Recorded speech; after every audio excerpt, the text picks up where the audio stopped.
Graça e paz, meus amados irmãos, mais uma vez reunidos para mais uma mensagem diária. Louvamos a Deus, porque Ele tem nos concedido a tecnologia e podemos nos achegar até os amados irmãos com a palavra de ânimo, vigor, coragem e esperança da parte do nosso Deus.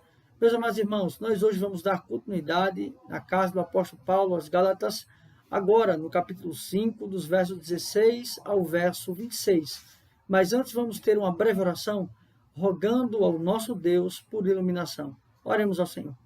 Pai, muito obrigado por cada vida, por cada família aqui, Senhor, ouvindo a Tua voz, sendo nutrido pela Tua palavra. Abençoa, Senhor, a cada um e, ó Deus, os capacita para o entendimento das Tuas verdades. É assim que nós oramos, em nome de Cristo, nós já agradecemos. Amém. Como os irmãos já bem sabem, a carta aos Gálatas, ou as igrejas na região da Galácia, elas vinham, sobretudo, como um alerta aos irmãos para não retornarem à prática do judaísmo, sobretudo aos gentios, aqueles que não eram judeus, eram convertidos ao cristianismo e muitas vezes era exigido destes a prática da circuncisão. Então o apóstolo Paulo vem trabalhando essa temática ao longo desta carta. Quando ele chega no capítulo 5, então, falando anteriormente acerca da liberdade, ele agora alerta acerca das obras da carne, acerca das obras ou do fruto do Espírito.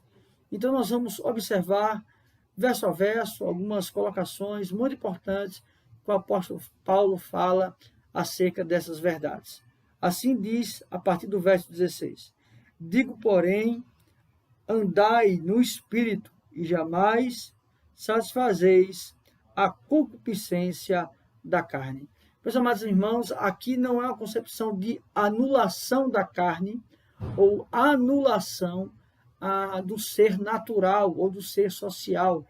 Não é Paulo, então, dizendo que estes irmãos deviam se abster de relacionamentos do mundo ou estarem à parte do mundo. Não é isso.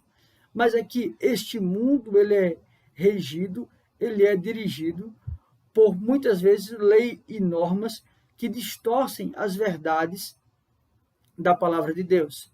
Então, este andar aqui tem a ver com o proceder.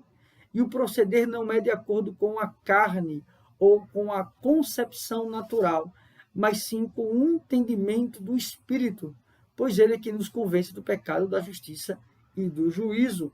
Jamais satisfazeis a concupiscência da carne. Ele diz isso após falar de liberdade.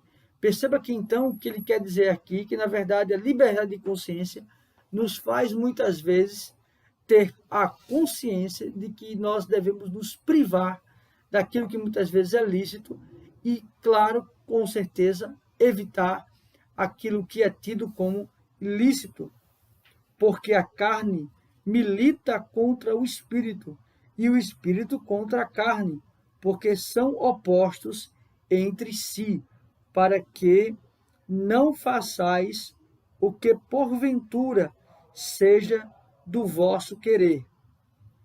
Aqui ele então está dizendo que esta luta, este embate entre a carne e o espírito, na verdade ele está falando da natureza, aquele que ainda tem o velho homem e há também o novo homem. Aquele que então é gerido pela lei natural, ou seja, o primeiro Adão, e é aquele que é nascido do Espírito, ou seja, o novo nascimento.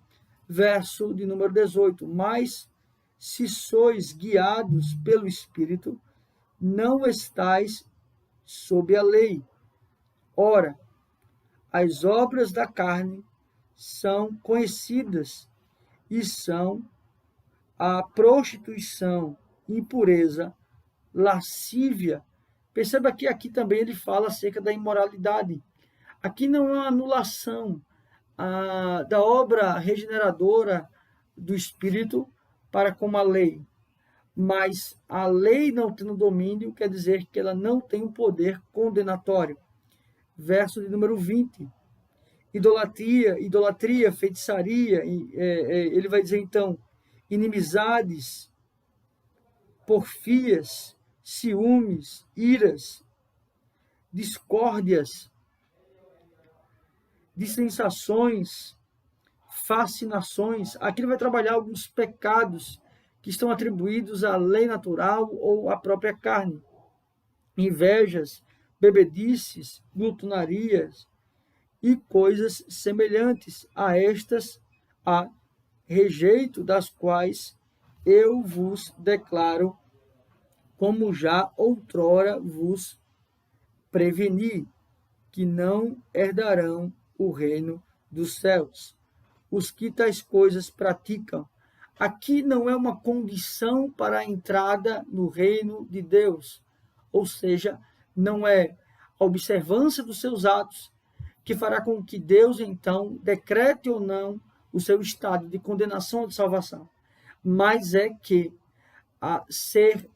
estar abstinente, ou seja, ter a abstinência desses pecados, revela o seu estado regenerativo, revela a sua conversão. É nesse sentido que ele trabalha.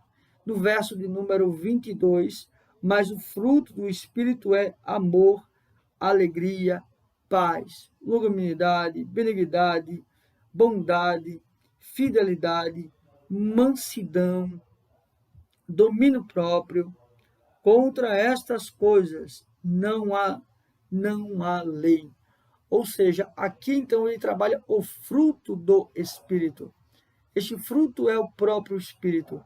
E este fruto tem vários gomos. Percebe isso? Então, a lei contra isso não tem domínio. Ora, porque essas práticas advêm do próprio Espírito de Deus. E os que são de Cristo, ou os que estão em Cristo Jesus, crucificaram a carne com as suas paixões e concupiscências. Percebe que aqui, então, ele deixa claro isso, né? Aqueles que estão em Cristo deixaram estas práticas. Se vivemos, ou sendo vividos, né? Se vivemos no Espírito, andamos também no Espírito. Não nos deixamos possuir de vanglória, provocando uns aos outros, tendo inveja uns dos outros. O que ele quer trabalhar aqui é a concepção de abnegação, ou seja, de negar-se a si mesmo, de tomar a cruz, de seguir a Cristo. Fomos mortos e ressuscitados com ele. Então, este ato, este fruto, ele não é uma busca, mas sim uma testificação daquilo que Deus fez em nós.